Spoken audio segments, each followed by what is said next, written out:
Las dos primeras de noviembre. El 15 de noviembre ya hay auto.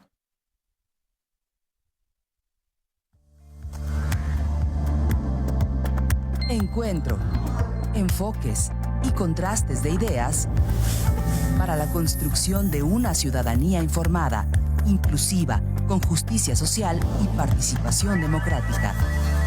En voz alta. Hola, muy buenas noches. Como todos los jueves les saludamos aquí en su programa En Voz Alta. Y bueno, esta noche vamos a dedicar nuestro análisis, nuestro diálogo con nuestros panelistas, a los quienes les doy la bienvenida. Charlie, ¿cómo estás? Buenas noches. Bien, buenas noches a todos. Tocayo. Tocayo, buenas noches. Charlie, ¿cómo están? Bien. Pues nada, que creo que lo importante de la semana y que pues más o menos va a ocupar la agenda nacional son dos temas que, salvo su mejor opinión, van a tener una permeabilidad en lo que resta del año y sobre todo en razón del tema político y económico que va pegado, ¿no? Uno de ellos es el tema de la reacción de Marcelo Ebrard, que para serles honesto, yo no la vi venir tan así. Pensé que iba a haber un derecho al pataleo, pero no pensé que pudiéramos estar en un escenario en el cual Marcelo esté pensando en otro tipo de acciones mucho más, más rudas contra la 4T. Se habla de ahí, ahorita lo vamos a ver en el programa, pero de la posibilidad de generar un movimiento, ¿no? Como en este país siempre nos hacen falta los caudillos, pues bueno, parece ser que ya le agarró el tema, y también siguiendo el ejemplo de López Obrador, pero bueno. Y el otro tema que dedicaremos la segunda parte del análisis, si lo tienen a bien ustedes, es el tema del presupuesto federal. Como ustedes saben, el Poder Ejecutivo es el encargado de elaborar el presupuesto federal y remitirlo a la Cámara de Diputados, Charlie, si no me corrigen, y que en este caso es una facultad exclusiva de nuestros diputados y diputadas federales aprobar el presupuesto federal, es decir, el dinero que se recauda de varios impuestos y de todo el tema hacendario a nivel federal, cómo se va a distribuir en todo el país. Entonces, son dos temas relevantes que creo que merecen la pena que hagamos un análisis y que nuestra audiencia pueda tener elementos para tener un criterio mucho más amplio de lo que está pasando. Y entrando en materia, Tocayo, creo que el tema del proceso por el cual se eligió y en el cual quedó ungida como representante de los comités, o no sé cuál es la palabra correcta para decirlo así, como candidata casi ya de la Cuarta Transformación, es decir, de Morena, del Partido Verde y del PT, Claudia Sheinbaum, parece ser que les está costando mucho más de lo que se veía. Al menos yo no veía un escenario en el cual Marcelo sí se pusiera un poco más rudo en cuanto a la posibilidad de ceder, ¿no? ¿Qué está pasando, Tocayo? Todavía me parece que con algo de falta de objetividad y más, pues más dirigido hacia los medios, ¿no? Hacia generar una situación de percepción que un tema jurídico, y aún en la percepción un tanto cuanto complicado. Primero decías, bueno, ¿qué fue lo que eligieron tanto en el Frente como en Morena, ¿no? Morena y aliados? Y cuando se habla, por ejemplo, de impugnaciones, bueno, pues se entiende que ya ingresó Marcelo Ebrard ante el órgano encargado de la materia electoral interna de Morena, la Comisión de Elecciones, pues ingresa una impugnación, ¿no? Una inconformidad, donde él expone los hechos que motivan a esta inconformidad, y entiendo que lo que pide, que no va a pasar, es que se reponga el proceso, que se reponga lo que fue este levantamiento de encuestas que terminan coincidiendo con las que ya había, ¿no? O sea, es muy curioso, ¿no? Porque lo que he sentido yo en la percepción de analistas, particularmente analistas políticos que están en contra de Morena, es un tanto cuanto esta definición como que efectivamente es más un berrinche que algo que tenga un sustento en que hubiera habido una mala aplicación de esta encuesta que se hizo. Inclusive hay una serie de encuestadores que han salido también pues, a hablar bien de este levantamiento, ¿no? Dicen que las situaciones que pudieran generar alguna situación no idónea, pues que no son de tal número que pudieran afectar precisamente una muestra, como además, insisto, parece confirmar las encuestas que ya venían dándose con respecto a las preferencias que había en o entre los participantes del proceso de Morena, que además aceptan entrar con reglas donde era muy difícil que hubiera ya movilidad de los números, ¿no? O sea, bajo este esquema, que era un tanto cuanto rígido, pues era muy difícil mover los números. Y debo decir una cosa, que por los números de preferencias que había antes y que se ratifican el día o el último, penúltimo fin de semana, hace 2 fines de semana, pues la verdad es que quizá aún habiendo habido un proceso muy abierto de debates, de algunas otras circunstancias, no hubiera cambiado. No, en realidad no hubiera cambiado. Por ejemplo, creo que no cambió mucho tampoco el del Frente. No, y ahí sí hubo debates, ¿no? Y hubo presentaciones, creo que hubo cinco foros.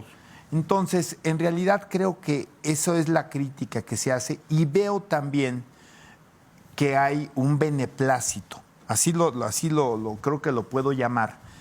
También en este grupo de opinólogos que luego les dicen o nos dicen, con respecto a cómo quedó conformada esta contienda entre 2 mujeres, donde hoy solamente se especula si habrá una tercera o un tercero, o será MC que se sume a alguno de las partes, ¿no? A un partido. Entonces, en la percepción, si lo que se planeaba era métanme foul y me tiro en el área y marcan penalti, me parece que eso no se logró de parte de Marcelo.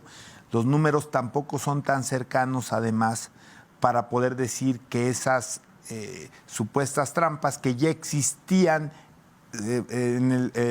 ahora sí que en el supuesto o en el imaginario o en la realidad, vete a saber, pues existían antes de que se firmaran las reglas del proceso interno. Ahora, ¿qué va a pasar después de esta comisión de elecciones o de esta impugnación? Ahí para mí sí me entra una gran duda jurídica que yo la quiero platicar con amigos expertos en la materia. No pude hacerlo antes del programa. ¿Cómo impugnas?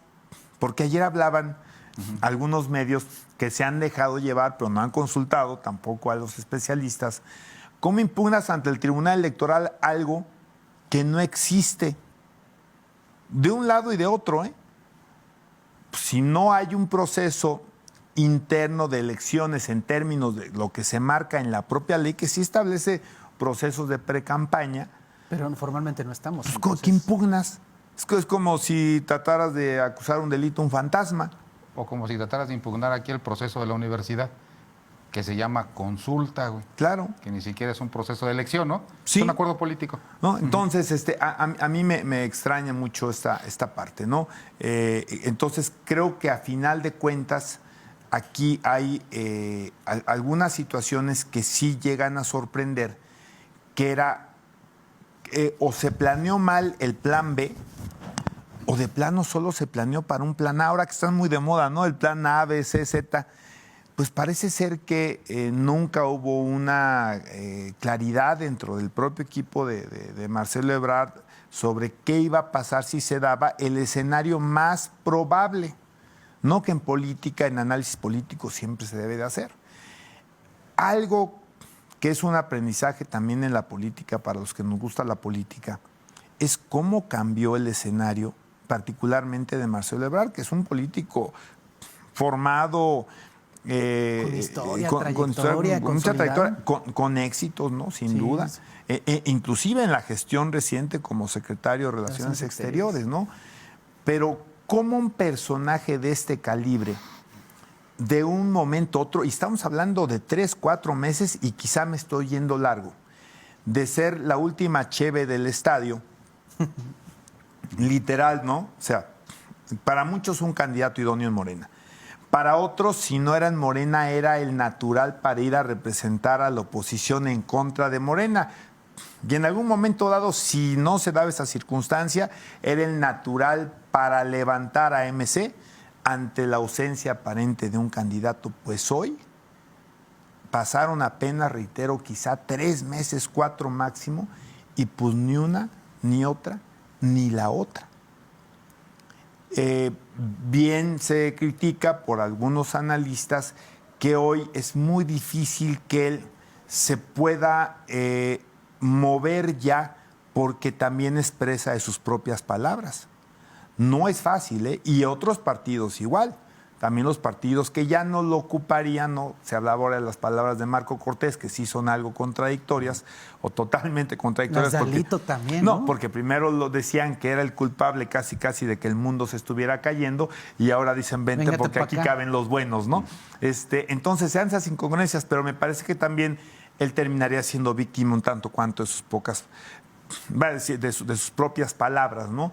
Y se presenta un escenario muy, muy, muy complicado, porque inclusive me parece que hoy en MC, tanto por las declaraciones de Dante, del tipo de partido y el tipo de perfil de los candidatos que están buscando, por estas figuras que sí existen en MC y que podrían representar esa cara diferente a otros partidos, y el surgimiento de Xóchitl Gálvez, que finalmente acaba de cubrir ese espacio que requería este frente PRI, PAN, PRD, pues poco margen de maniobra hay para el ex canciller, ¿no? Muy poco. Sí, fíjate, Charlie, que Arturo acaba de tocar un tema que a todos se nos va de vista, que es el tema jurídico, Carlos. Yo creo que mucha gente y muchos analistas incluso no tienen claridad que lo que hicieron pues está no al margen de la ley, pero no está regulado. Y que de alguna otra el Tribunal Electoral dijo que sí estaba, o sea, decir que no violentaba la ley. No violentaba la ley, pero yo no veo una figura jurídica, o corríjanme ustedes, que precise este tipo de mecanismos y procedimientos, así, tal cual, ¿no? Entonces, bajo esto que está pasando, Carlos, ¿tú qué ves? O sea, por una parte, la lucha jurídica, que ante quién, cómo, ¿no? Que ya vimos que la metieron en la misma instancia que es de Morena, ¿no? O sea, en la misma comisión de elecciones, estoy en lo correcto, y que iba a ser, esa es la ruta. Pero por otra parte, parece que hay errores en términos políticos por parte del equipo de Marcelo, y que ahora sí, parece que es el gran perdedor y que va a ser el gran villano. O sea, si no se defiende, malo. Si se defiende, malo. Si se queda, malo. Y si se va, malo. ¿Qué nos depara? En ninguna cabe el papel de víctima. Por eso creo que si esto estaba planeado para hacerlo, pues creo que se planeó mal. No, y más bien queda como el villano, ¿no, Charlie? ¿Cómo ves? Yo empiezo con un comentario interesante. Es, qué bonito color de tu traje. Guinda, de acuerdo a la ocasión. El tocayo venía mandando mensajes. Está de moda. Está de moda, está muy de- bien, seguramente más de algunos de los que están escuchando decir, oye, que nos pase dónde lo compró, porque vamos a necesitar ahorita muchos vestirse de Ni guinda, me ¿no? di cuenta. Pero bueno, salvo ese pequeño detalle, yo creo que aquí se toca un tema bien importante. Una de las grandes críticas a los dos procesos es que esos procesos, en el caso de Morena, ese proceso no existe en sus estatutos. De hecho, el cargo no existe en los estatutos de Morena, no existe el coordinador de los comités de defensa de la Cuarta Transformación. Existen otros, pero no existen ese. Entonces, una de las grandes críticas fue, van a elegir algo que no existe, bajo reglas que unas parcialmente existen, porque sí hay una forma que tiene Morena de elegir a sus candidatos y a sus dirigentes por encuesta. Ya lo hicieron con Mario Delgado y como un cargo intrapartidista. Yo creo que aquí todavía hay un problema jurídico. Al no existir este proceso, pues Marcelo lo sabe, interpone un documento que le da vida política. Recordemos cuál es el camino el camino de ruta, ¿no? ¿Qué hizo Andrés Manuel con el PRD? Se lanzó por el interior de la República cuando le hicieron el tema del fraude o el supuesto fraude y termina con la conformación de un partido político. ¿Y es lo que quiere hacer Marcelo? Sabemos en México que es bien complicado que el sistema te deje hacer un partido político si no estás de acuerdo con el sistema.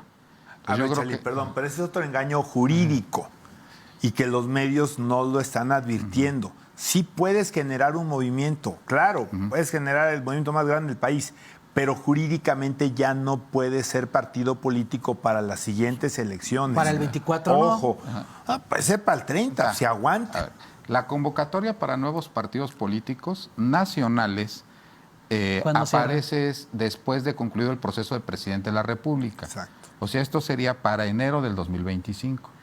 Pero enero del 2025 decimos que va a faltar una cantidad importante de años. No, faltan escasos, a lo mejor 12 meses, 16 meses. Para enero, 18 meses para enero del 2025. Entonces, es posible que lo que sí esté pensando Marcelo es decir, bueno, hago mi gira, yo pensaría románticamente creer que va a ser la gira para amarrar las posiciones de las personas que le estuvieron ayudando. Porque curiosamente en ese mes coincide con que se empiezan a definir los candidatos al Senado, los candidatos a las gubernaturas de Morena. ¿Sí? Entonces, pensando en un clásico sospechosismo, inclusive aquí decíamos, o rompe o se queda. Hizo lo de en medio, güey. Está estirando la liga. ¿Por qué un mes? Pues porque yo supongo que quiere incidir en los procesos locales. Dice, yo ya no soy, pero a lo mejor se retira de la mesa con 2 gubernaturas. O con 3. No sabemos, güey. O a lo mejor va a los estados y trata de imponer candidatos al Senado. Y entonces sí, termina y dice, bueno, como ya me arreglé y ya quedaron los míos, pues entonces sí estoy contento y ya me estaciono. Con el ánimo, sí, en un futuro de formar un movimiento, como lo hizo Andrés Manuel al interior del PRD, que termine eventualmente convirtiéndose en un partido. Recuerda que sí hay comentarios, inclusive de la propia gente Morena, que dice que Morena gana 2 elecciones y después su bono electoral. su bono va a hacer reducción muy rápidamente.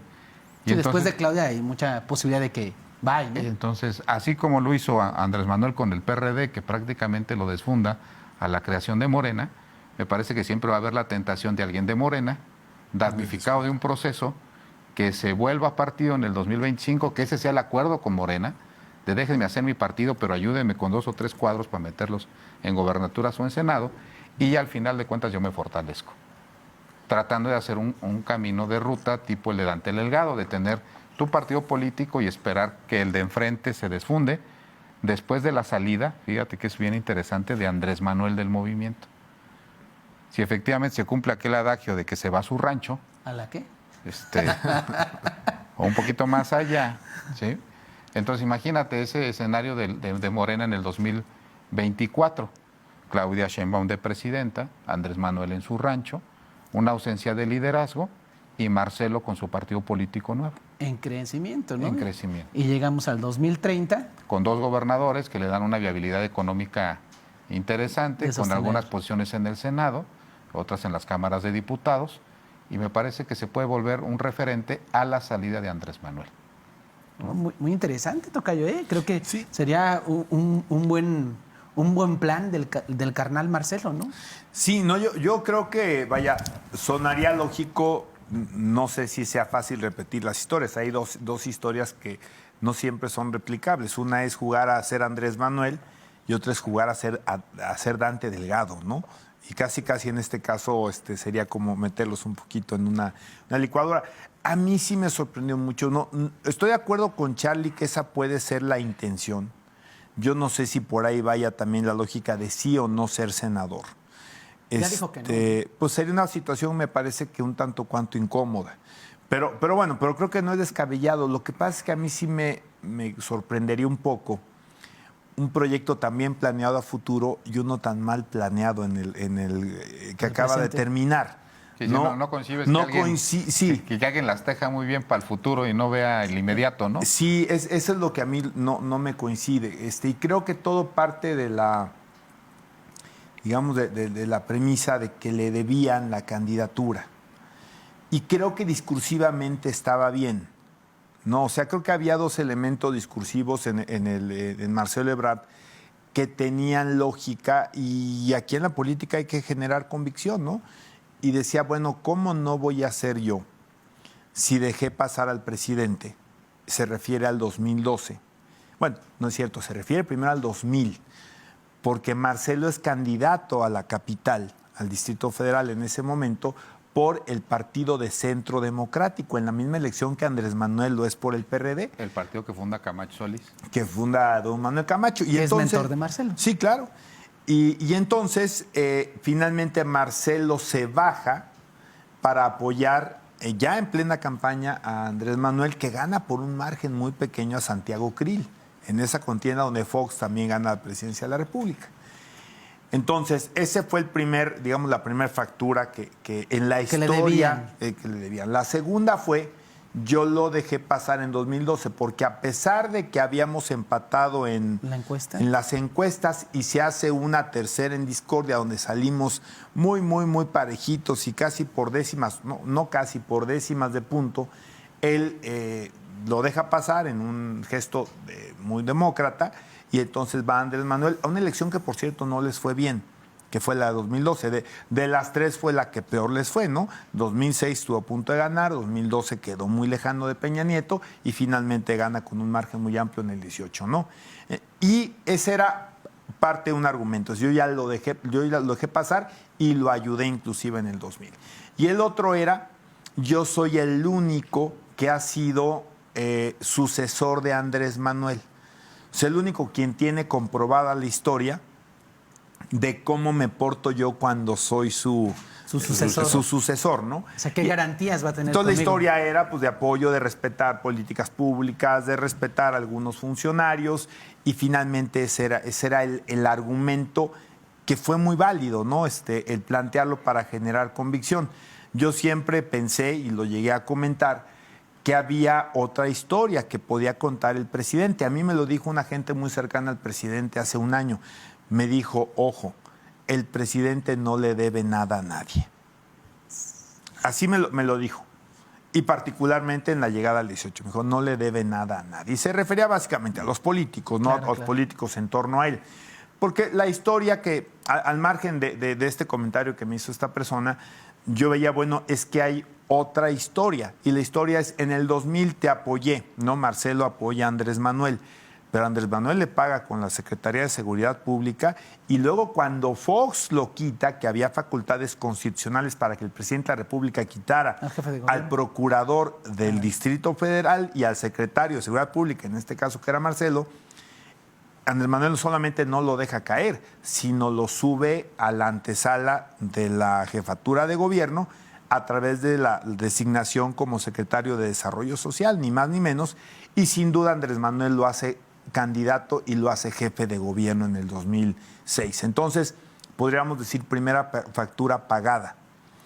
Y la segunda, bueno, sí lo deja pasar en 2012, pero luego en 2018, con un Marcelo que había estado ausente 6 años en un exilio, no diría yo que autoexilio, porque había temor fundado de Marcelo para estar fuera de México, pero no interviene activamente en el proceso que lleva Andrés Manuel en tierra con otro grupo de actores y finalmente lo invita, regresa Marcelo, lo invita a coordinarle una circunscripción y lo sube a una secretaría que no estaba contemplada de origen.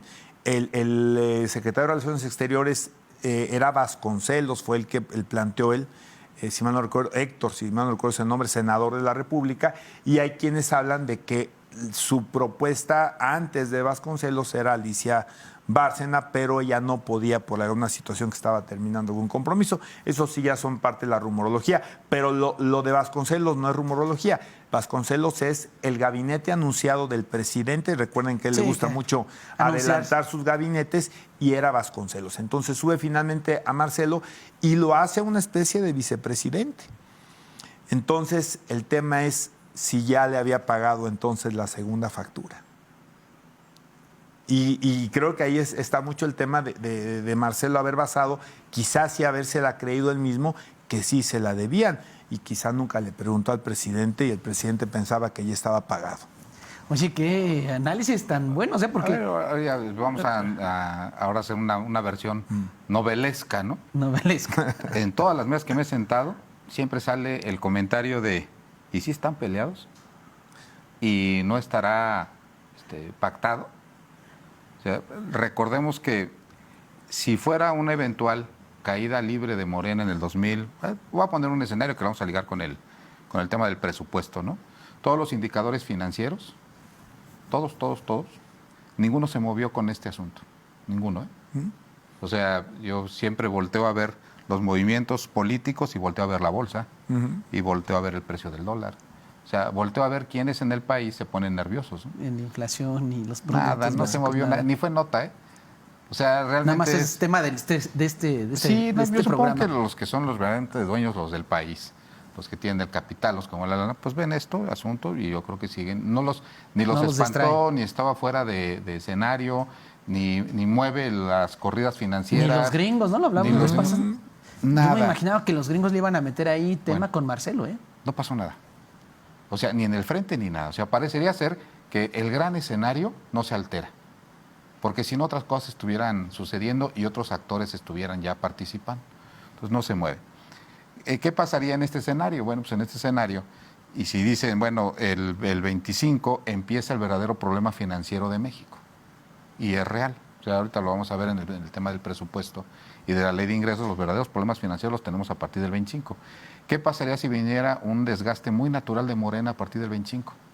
Andrés Manuel necesita una persona con un partido político nuevo para migrar el asunto.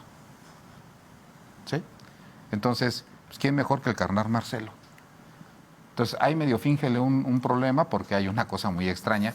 Por más que sabe que el presidente de la República fue el que estuvo detrás del proceso, y todos lo entendemos así porque es un Le jefe manifestó político, su cariño ayer, ¿no? El todos respeto. se mandan cartas de amor todos los días.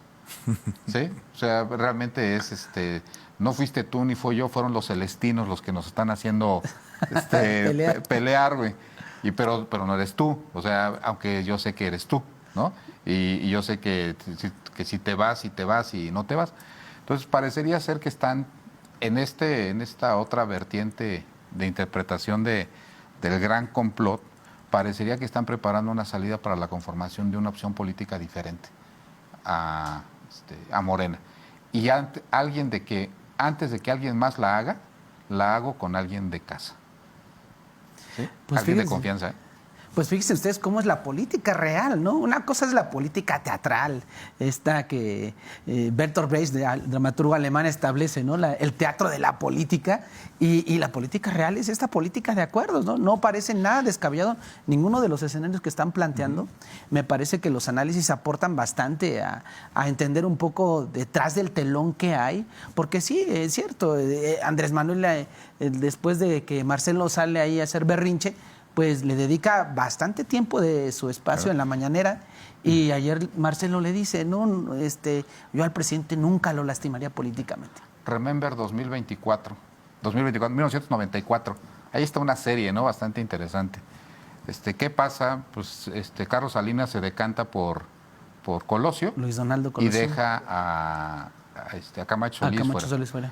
Ese sí es un cisma que se reflejó en lo económico.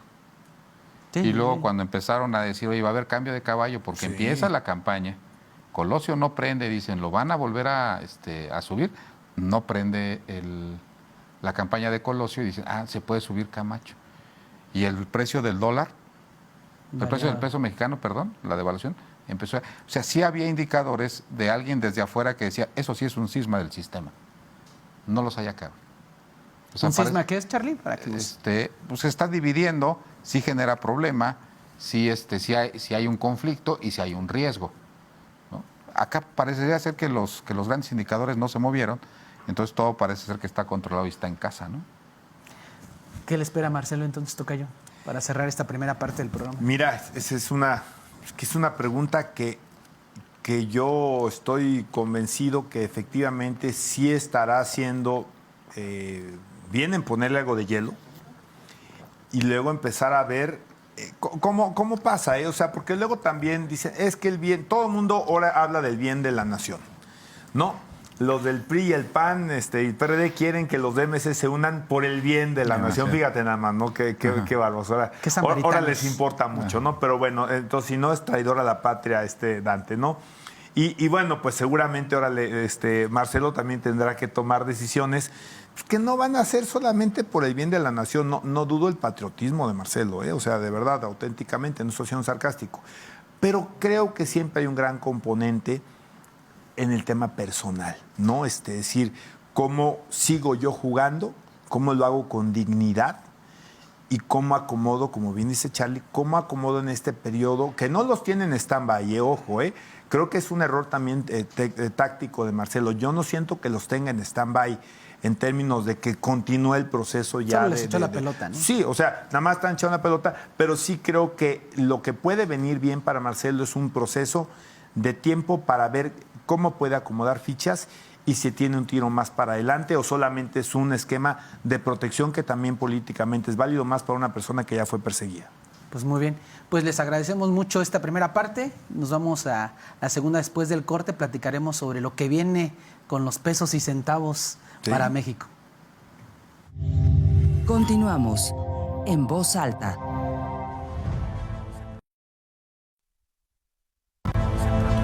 Regresamos. Muchas gracias, les agradecemos el favor de su atención. Esta segunda parte del programa quisiéramos dedicarla un poco a analizar el tema del presupuesto federal, es decir, el ejercicio fiscal del año 2024, que no es otra cosa en qué se va a gastar nuestros impuestos el gobierno federal el año que viene. Como usted sabe, el presupuesto es una facultad exclusiva de la Cámara de Diputados y esta Cámara, pues, de alguna otra forma recibe ya el paquete económico y que ahorita Carlos nos va a explicar con fechas y demás.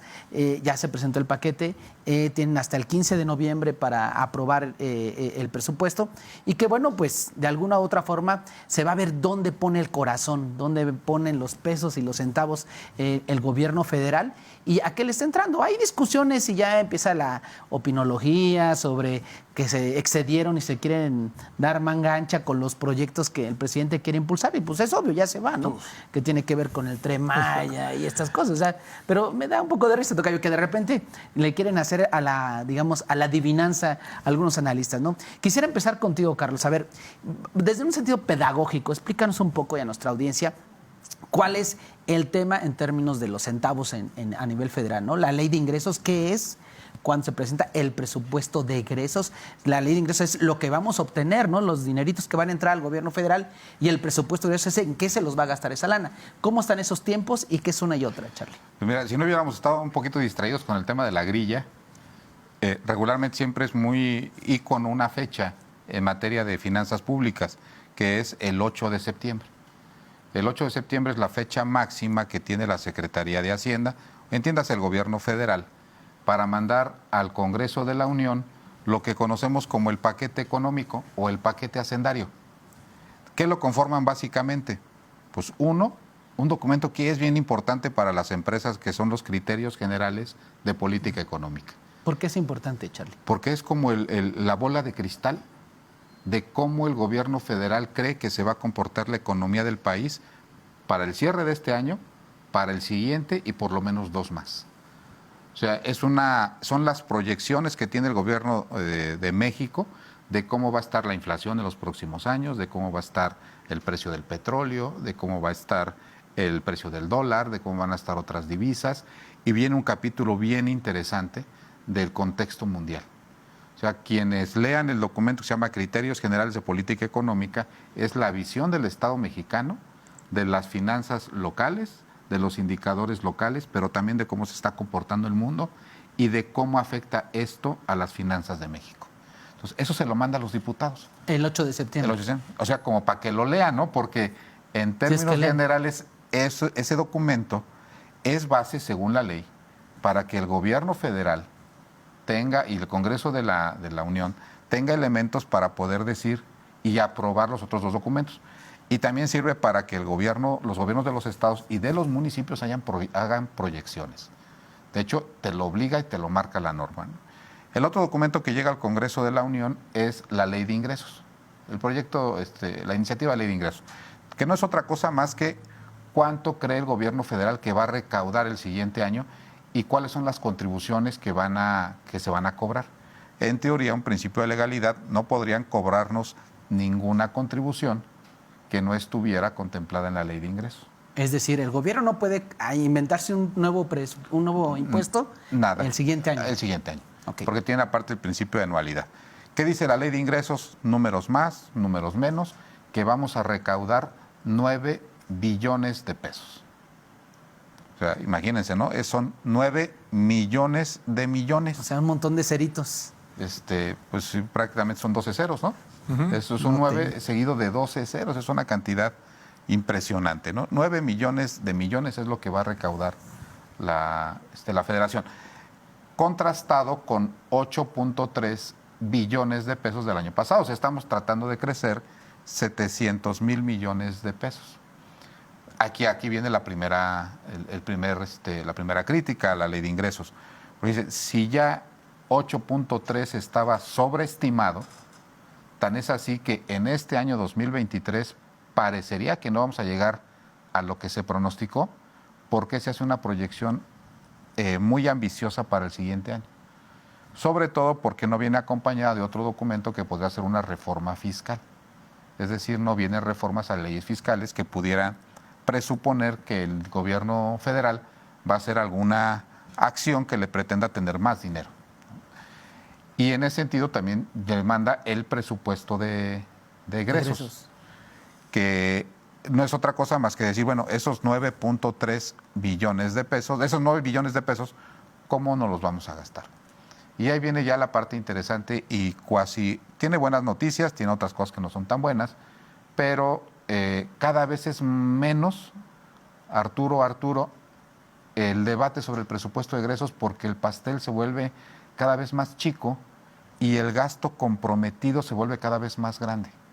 Eso quiere decir que por responsabilidad legal hay un gasto que ya no se puede mover, ¿no? Que ya no se puede mover. Es como si dices, bueno, voy a ganar 10,000 pesos al mes y te da mucho gusto, pero te dicen, pues ya separa lo de la renta, separa lo de los alimentos, separa lo del coche. Y entonces el disponible que queda debate cada vez es menor.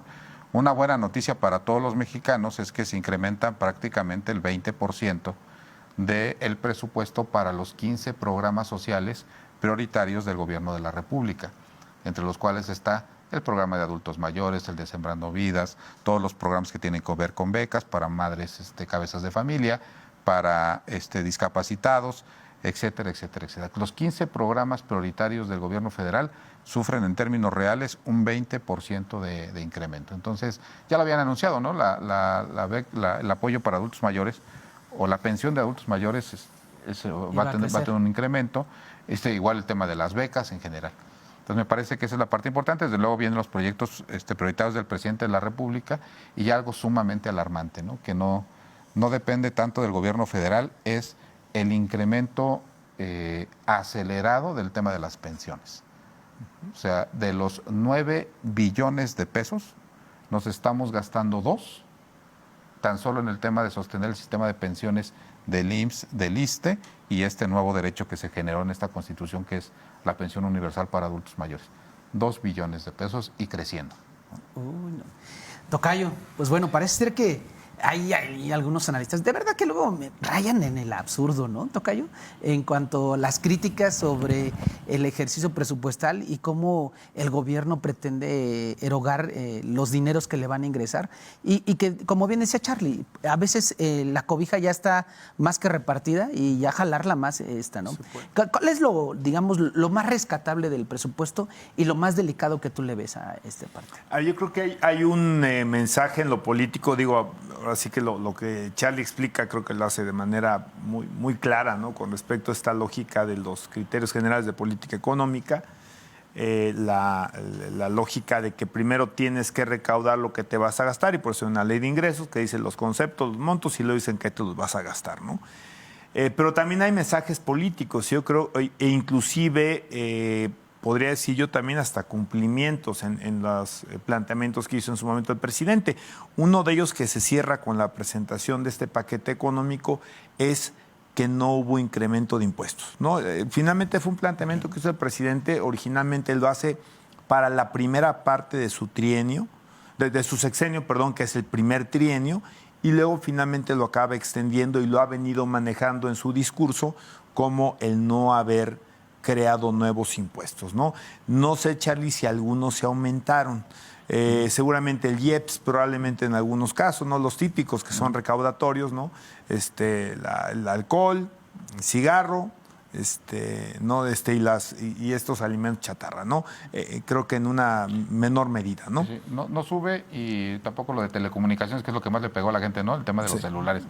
Todo se mantiene igual. Entonces, hay un elemento que sí ya marca finalmente al sexenio, ¿no? Que es la no creación de nuevos impuestos y prácticamente me parece que el no aumento de impuestos. Y eso hay que tomarlo en cuenta. Claro, habrá quien diga, pero hacía falta efectivamente una reforma fiscal que además ha sido aplazada por muchos presidentes. Por el costo político. Se da una embadurnadita por ahí de que hay una reforma fiscal cuando en realidad creo que no ha habido una de fondo. Y bueno, en este caso particularmente se cumple ese compromiso de no crear nuevos impuestos. Yo recuerdo que al principio del sexenio y a la fecha, hay quien se fue con esa finta. Todavía hubo un documento de una de las grandes empresas de consultoría en materia fiscal y contable que ya nos mandaban en qué consistía el impuesto a las herencias. el cual no existe. No sé si hubo una iniciativa por ahí de algún despistado, pero el hecho es que no existen nuevos impuestos, ¿no?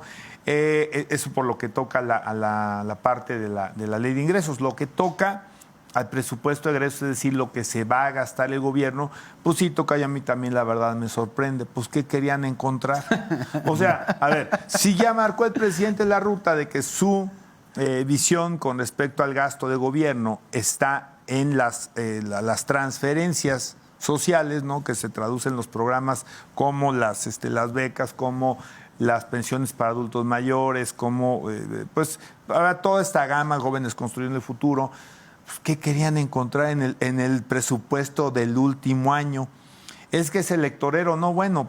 Pues vienen elecciones. No, o sea, pues es que es año de elecciones, pero me parece que estaba clarísimo cuál es la visión del presidente de la República con respecto a las personas pues, desprotegidas por una circunstancia o de edad o una circunstancia de origen social. De origen social. Entonces, pues, ¿cuál es la sorpresa? Pero a mí me hubiera sorprendido que el último año quiera reinventar los planteamientos de políticas públicas de todo tu gobierno, ¿no? O sea, ¿cuál es la lógica de la crítica, no? Sí, la lógica de la crítica evidentemente es desgaste, pero pues ver, no hay puedes elementos. no estar de acuerdo. Si aquí no se trata de polarizarlo nada más irracionalmente. A ver, yo hubiera estado de acuerdo con la crítica que hubiera hecho un recuento de lo que se logró o no se logró. Aquí sí hablando de políticas públicas, pensando que la política pública tiene una meta medible.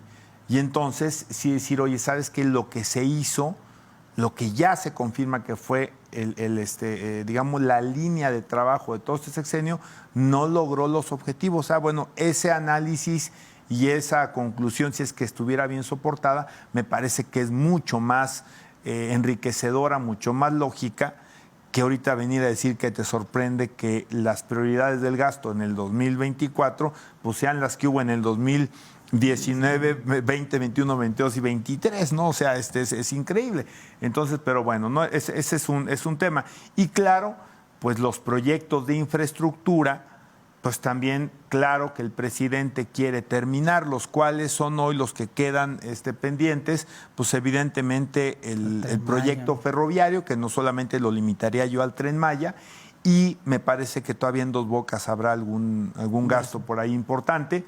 El aeropuerto Felipe Ángeles finalmente está funcionando ya. Reitero, aquí cabrá hacer la crítica si en todo el esquema de, pues no sé si aplica el término aquí también movilidad para el sector aeronáutico, el sector o de aeronaves, pues pueda ser también ya un momento donde digas, ¿sabes qué? No funciona a corto plazo, pero tiene lógica a mediano plazo. O sea, ahí creo que podría haber crítica, pero pues finalmente se dio en el gasto lo que se esperaba. Digo, a mí no me sorprende nada.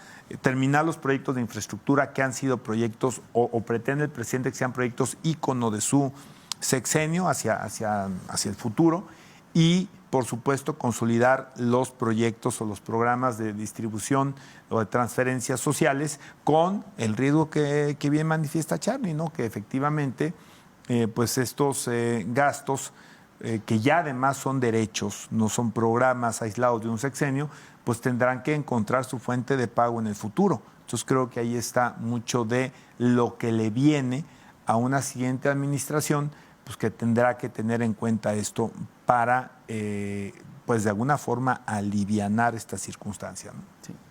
Oye, Carlos, a ver, hablabas del paquete fiscal, ¿no? Y hablabas que es como una especie de bola mágica que prevé más o menos las orientaciones económicas respecto de lo que puede pasar en términos económicos en México y no en el mundo, digamos, en el 25. Hablabas también que se prevé que vamos a tener un tema económico algo delicado a partir del 25. ¿Por qué esta parte?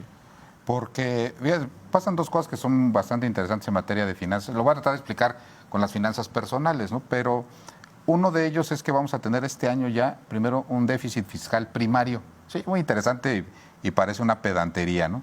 Pero no es otra cosa más que lo siguiente, ¿no? Tú tienes 10,000 pesos de deuda y esos 10,000 pesos de deuda te generan un pago de capital de 1,000 pesos y de 200 pesos de intereses. Si tu economía está más o menos en orden o sana, tú el siguiente año puedes destinar, o el siguiente mes de tus ingresos, puedes destinar parte del ingreso para pagar ese pago a capital, o puedes contratar más deuda para llevarte la deuda al futuro, pero pagas los intereses.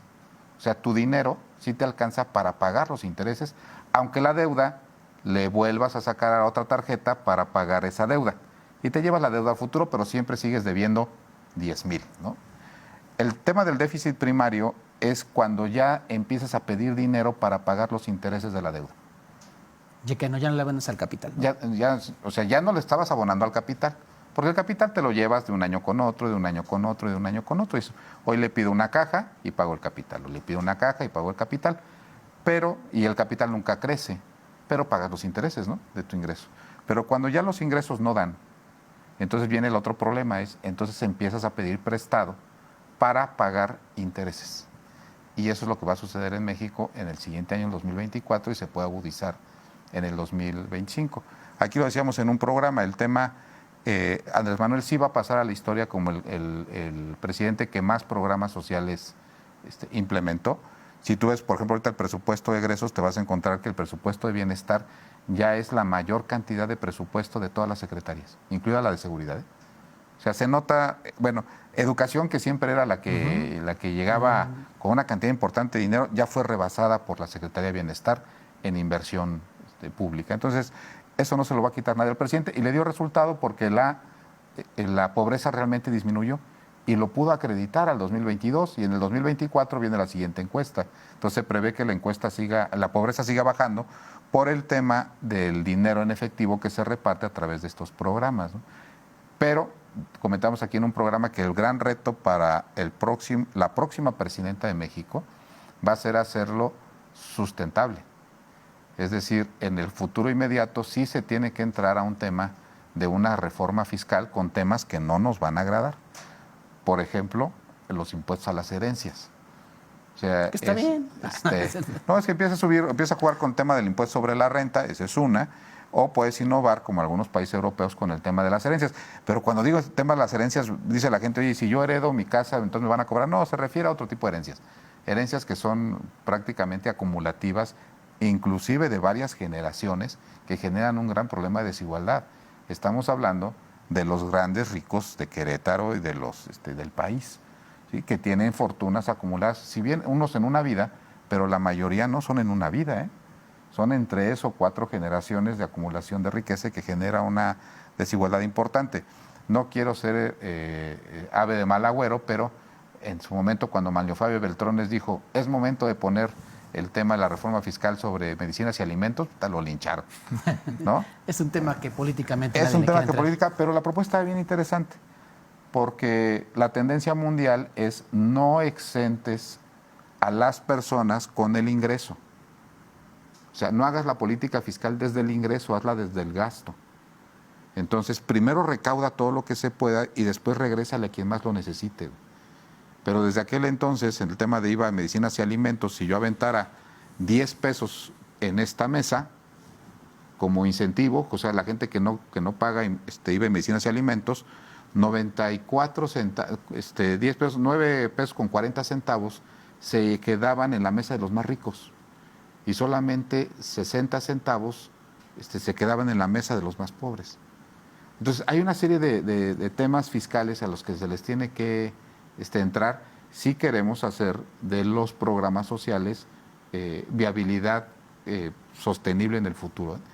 Si no, vamos a tener unos cuantos años y después vamos a tener un problema de deuda, ¿no? Pues sí, y muchos millonarios, yo diría multimillonarios, tocayo, también creo que es algo que, al menos en otros países, y aquí te hablo específicamente de Estados Unidos, algunos de los capitales más importantes del mundo que están en Estados Unidos le han dicho al gobierno, oye, cóbrame más. No todos, pero varios, quizás los más famosos o los más reconocidos mundialmente y particularmente en Estados Unidos, sobre todo están en el sector tecnológico, un Bill Gates, por ejemplo, han dicho, oye, pues cóbrame más.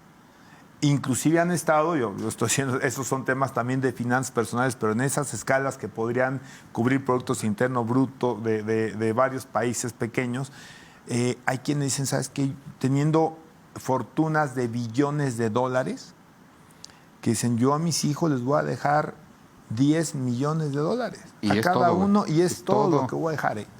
O sea, sí hay también un sector de gente muy rica en el mundo que sí está precisamente porque el gobierno cobre más. Hay parte de un tema, hay que tener confianza en cómo se gasta Gasta el la dinero. lana el gobierno. Y cosa que en Y aquí México- no hay confianza. aquí no hay- y no me refiero a lo federal solamente. ¿eh? No, en todos los niveles de gobierno. Sí. Yo creo que el nivel de confianza que tienen los ciudadanos y ciudadanas en sus gobiernos es muy bajo, ¿no? Porque sales en la calle y ves el bache ahí, que no está bien invertido el presupuesto. Entonces, pues bueno, lamentablemente en televisión el tiempo corre y vuela, ¿no? Entonces, yo creo que con esta charla de esta noche, pues nuestra audiencia podría tener un amplio panorama, ¿no? Recuerde lo que viene, la interesante reflexión de Carlos en relación a el tema económico para el 2024 y 2025, el análisis que hace Arturo respecto de el tema de Brad. Esperemos que estemos a tiempo de ir más o menos encuadrando cómo suceden ciertos elementos y que no nos vaya tan mal. Y que estos procesos político-electorales no distraigan el fin último de los gobiernos, ¿no? Pues les agradecemos el favor de su atención. Charlie, Arturo, muchas gracias por estar esta noche y nos vemos en una próxima En Voz Alta.